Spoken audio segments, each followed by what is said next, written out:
Welcome to the Deep Dive. Today, we're going to be tackling a concept that's, well, it's intriguing and it's everywhere. The free rider problem. Yeah. It's a kind of a philosophical brain teaser with implications that reach well beyond the classroom. Yeah, you're right. It really touches on everything from economics and politics to even, our everyday moral choices.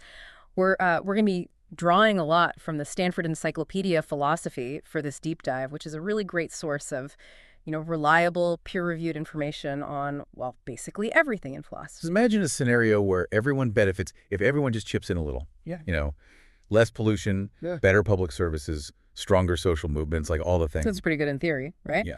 But there's a catch. It's often individually rational to just skip doing your part and just enjoy the benefits from everyone else's efforts. Yeah. And that is like the essence of the free rider problem. It's so tempting, though, to think like, my little contribution won't make any difference anyway, but like, what if everyone thinks that way? Exactly. The system just breaks down. The collective good, the thing that benefits everyone, it just fails to materialize. The Stanford Encyclopedia uses some, relatable examples to illustrate this. So let's start with something like pollution. We all benefit from cleaner air and cleaner water. Totally. But, it's easy to think, well, my car alone isn't going to, significantly impact air quality, so why bother with emissions controls? Or, what difference does it really make if I don't recycle just this one plastic bottle? And that's the danger of the free rider problem. If enough people think that the cumulative effect can be pretty disastrous. It's kind of like with public radio, right? You might like listening, but have you ever, actually donated during a pledge drive? It's a classic example of what economists call a collective good. These goods have two key characteristics: jointness of supply and non-excludability. Okay, break those down for me. What do those actually mean? Okay, so jointness of supply means that one person using the good doesn't stop anyone else from enjoying it at the same time. So we can both listen to public radio at the same time without, messing up each other's experience. Right, that makes sense. What about non-excludability? So non-excludability means it's hard or sometimes impossible to keep people from benefiting from the good, even if they haven't, contributed to making it or maintaining it. It's hard to stop someone from listening to public radio just because they haven't donated. Which is why they have those pledge drives. They're Yeah. relying on the goodwill of the listeners to, keep the programming going. Exactly. Think about all the things you enjoy that kind of fit that description. Public parks, street festivals, national defense. These are all collective goods that rely on some level of, cooperation and contribution. So have you ever gone to a public park or a street festival? If you have, you've been part of a collective action scenario, whether you realize it or not. You're enjoying benefits that wouldn't even be there without, the contributions, financial or otherwise, of so many people. All around us. Now, to really get into the mechanics of the free rider problem, we need to talk about the prisoner's dilemma. Yes. The prisoner's dilemma. It's this classic model from game theory that I think perfectly shows the challenges of collective action. It's like, imagine two people who got arrested for a crime and they're put in separate cells. They can't talk. Oh, okay. So far, so good. It sounds kind of like a movie. It's a scenario that's been used to explain all sorts of, complex social dynamics. So each prisoner has a choice. They can either confess to the crime and betray their partner, or they can stay silent and hope their partner stays silent too. It's a high-stakes game of trust. Exactly. If both of them stay silent, they each get a relatively light sentence. If one confesses and the other one stays silent, the confessor goes free and the silent one gets a heavy sentence. And if they both confess, they both get a moderate sentence. So what's the catch? So from a purely individual, self-interested perspective, confessing is always the better strategy. It doesn't matter what the other prisoner does. Wait, why is that? Okay, let's think about it. If the other prisoner stays silent, confessing gets you free, which is way better than that light sentence you'd get for staying silent. And if the other prisoner confesses, confessing gets you that moderate sentence, which is still better than the heavy sentence you would have gotten for staying silent. So it doesn't matter what the other prisoner does, confessing seems like the smarter move. But that's so counterintuitive. Yeah. Wouldn't they both be better off if they both stayed silent? You're totally right. That's the paradox. Individual rationality leads to a not-so-great outcome for the group as a whole. If they both confess, they actually end up with a worse outcome than if they had both cooperated and stayed silent. They're trapped by their own self-interest. Exactly. Right. And this logic, it scales up. Imagine not two prisoners, but a whole society facing similar choices about cooperating or just acting in their own narrow self-interest. That's kind of scary. It makes you wonder if humans are even capable of cooperating on a large scale. The Stanford Encyclopedia mentions that even way back, like historical figures like Plato, Adam Smith, and David Hume, they all struggled with this type of dilemma long before, modern game theory came along. Yeah, it's a timeless problem. So, like, Plato in his Republic explores that tension between what individuals want and the laws that hold a society together. And Adam Smith, even though he believed in the, invisible hand of the market, he still said that self-interest, if it's not kept in check, can really mess up the common good. They knew that what's good for the individual isn't always good for the group, and vice versa. And this brings us to a really important person in how we think about collective action. Mancur Olson. His book, The Logic of Collective Action, really changed things. Okay, let's talk about Olson. What was so groundbreaking about his work? Well, before Olson, a lot of people just assumed that groups would naturally do what was in their best interest, as a collective. But Olson argued that this isn't always true. He really challenged the conventional wisdom and kind of exposed these often hidden things that make collective action so hard.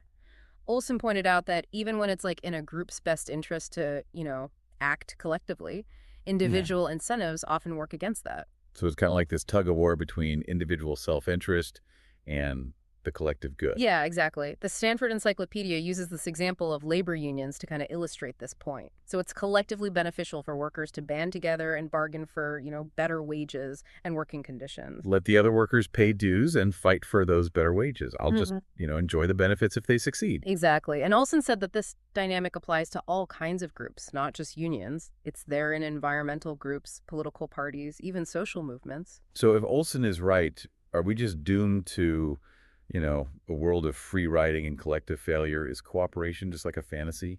Not necessarily. Thankfully, things aren't that bleak. Collective action does happen, and Olson himself gave some reasons for why. Okay, good. I was starting to get a little worried there. Yeah. So how do we escape this free rider trap? If self-interest is so powerful, how do groups ever manage to get anything done? One way is through what Olson called the byproduct theory. People are more likely to contribute to a group if they get something extra in return, something beyond just the collective good itself. So it's like a little sweetener to get people to participate, a little something extra to tip the scales towards cooperation. Exactly. The encyclopedia uses the example of the Sierra Club. So people might join not just because they care about, environmental protection, which is the collective good, but also because they get things like hike trips or discounts on outdoor gear, or just a sense of community with people who think the same way. Those are the byproducts. Oh, so those perks make it a better deal. It makes it more rational for an individual to join and contribute.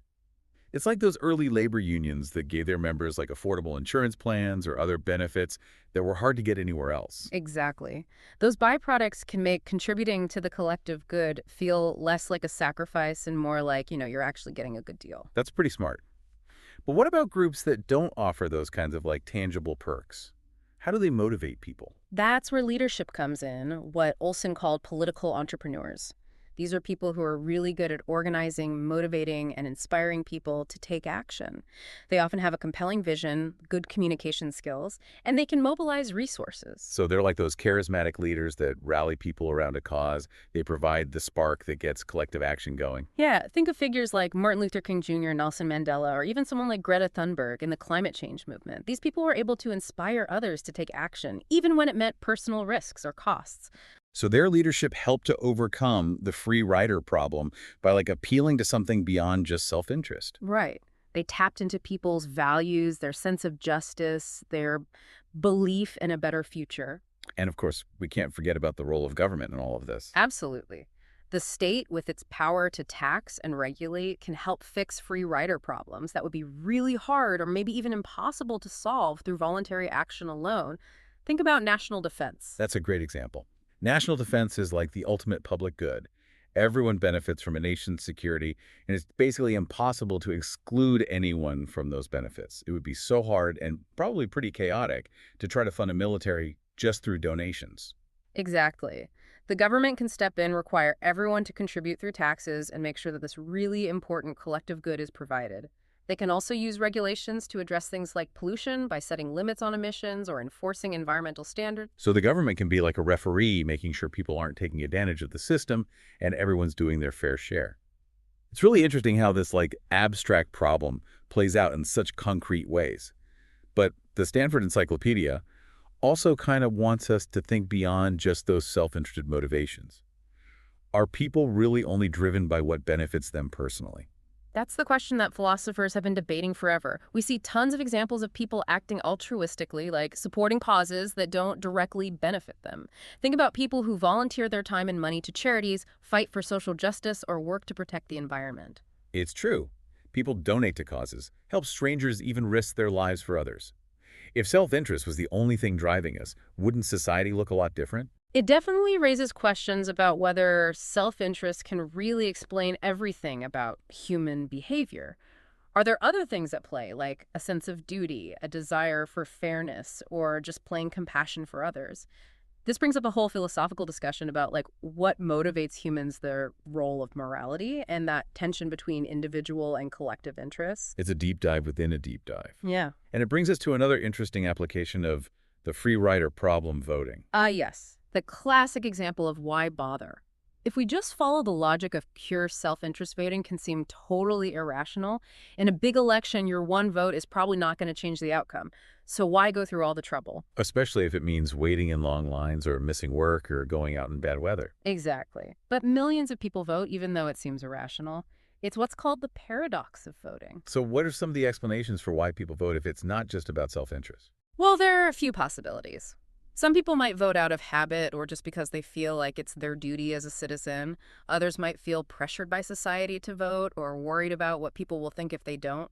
Some might actually believe, even though it's unlikely that their one vote will make a difference. It makes you wonder what the will of the people really means if people are voting for all sorts of different reasons and not just based on what they think is best for them personally. It definitely makes our understanding of democracy a lot more complicated. Mhm. Are people voting based on what they know about policies, or are they driven by things that aren't so rational?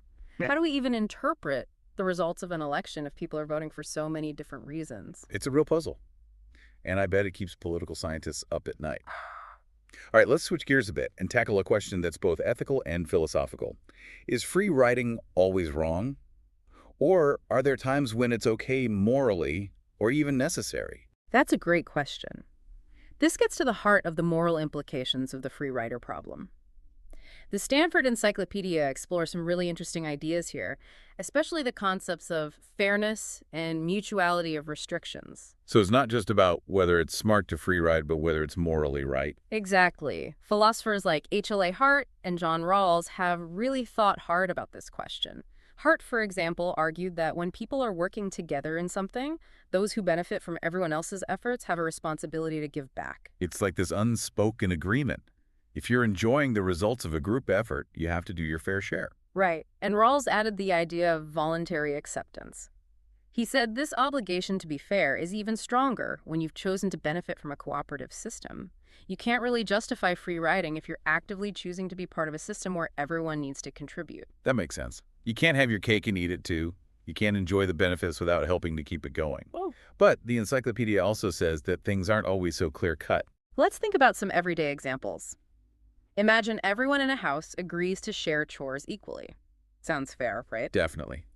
Everyone contributes, and everyone gets to live in a clean and organized space. But what if one person just never does their chores? What if they leave their dishes piled up their clothes all over the place and just don't do what they're supposed to do? Everyone else has to pick up the slack, basically doing their work for them. It just seems unfair. Yeah. They're getting the benefits of a clean home without doing any of the work. It's like free riding on a smaller scale. Exactly. Or think about a neighborhood watch program where only a few people actually participate. They're spending their time, energy, and maybe even putting themselves at risk to keep the whole neighborhood safe. While everyone else is just free riding, enjoying the peace of mind without doing anything themselves. And it can be the same with paying taxes. Taxes pay for public services that benefit everyone, like schools, roads, healthcare, social safety nets. If someone doesn't pay their taxes, they're free riding on everyone else. They're using these public services without contributing their fair share. It all comes back to fairness and giving back. We benefit from living in a society where people generally cooperate, contribute to the common good, and follow the rules. But the free rider problem shows that tension between what individuals want and what's good for the group. And it brings up some tough moral questions. When is it okay to benefit without contributing? And when does free riding go from being a smart but selfish choice to something that's just plain wrong? It really makes you think, It's not always easy to know the right thing to do, especially when you consider things like individual situations, different abilities, and different ethical ideas. It seems like we keep coming back to this question. Where is the line between free riding that's okay and free riding that's not? It's a question that's bothered philosophers for a long time. Is it ever all right to take advantage of a system even if you think you have a good reason? What about people who just can't contribute, even if they want to? That's a good point. What about somebody who's going through something really hard, like a serious illness, or they're struggling financially? Can we really expect them to contribute the same way as someone who's doing well? That's where it gets tricky. The idea of fairness itself gets more complicated. Are we talking about everyone ending up with the same thing or everyone putting in the same amount of effort? And how do you even measure effort in a way that takes into account everyone's individual situations and challenges? It's a tough one for sure. Hmm. But after all this time talking about the free rider problem, what's the main takeaway for our listeners? What should they be thinking about as they go about their lives? I think the biggest thing is just awareness. Once you understand this thing, you know how what's good for one person can often go against what's good for everyone. You start seeing it everywhere. It's like you've got this new way of looking at the world. Exactly. You start to notice all the little ways and the big ways that free riding happens, but you also start to really appreciate the people who are contributing, who are trying to make things better for everyone. You start to notice the people who are always doing the dishes, showing up for neighborhood meetings, volunteering their time, or just being mindful of how they're using shared resources. Right, and maybe this awareness makes you think about yourself. You might start asking, am I doing my part?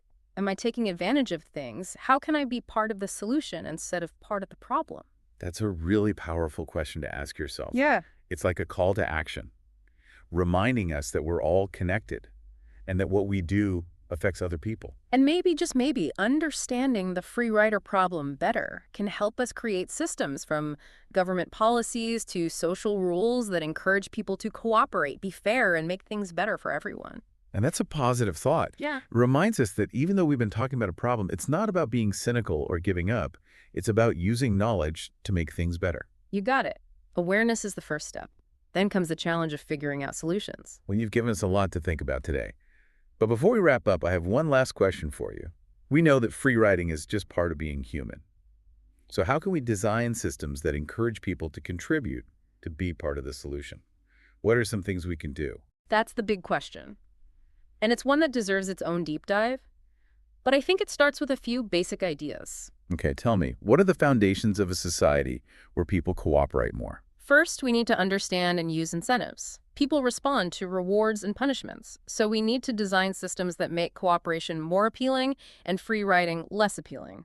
This could be things like tax breaks for donating to charity, giving perks to people who always participate in community stuff, or even just giving praise and recognition to people who go above and beyond. So it's about making cooperation feel good, both like on the inside and with actual reward. Exactly. But it's not just about giving rewards. Sometimes you need consequences, too. We might need stricter rules for people who are obviously free riding, like fines for not paying taxes or making sure rules and regulations are enforced. It's about finding that balance between encouraging good behavior and discouraging bad behavior. Right. But besides those more concrete rewards and punishments, we also need to appeal to something deeper, something more human. We need to tap into people's sense of fairness, their desire to be part of something bigger than themselves, their natural ability to feel empathy and compassion. So it's about nurturing those things that make us want to help others to make the world a better place. Exactly. This could mean promoting ethical education, building a sense of community and shared responsibility, showing inspiring stories of people cooperating and being selfless, and even just encouraging people to talk openly and thoughtfully about the problems we face as a society. It sounds like we need a bunch of different approaches. Yeah. A mix of smart policies, strong social norms, and a real commitment to building a culture of cooperation.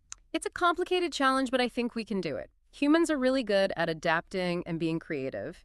If we can use those strengths, we can definitely create systems that push us towards a more cooperative, fair, and sustainable future. That's a great note to end on. Thank you for joining us on this deep dive into the free rider problem. It's been a really interesting journey, and I hope our listeners have come away with more curiosity and a better understanding of this complex and widespread social thing. It's been great. I always enjoy exploring these tough ideas with you. And to our listeners, remember, knowledge is power, and critical thinking is so important. Keep exploring, keep questioning, and keep those minds working. Until next time, happy diving.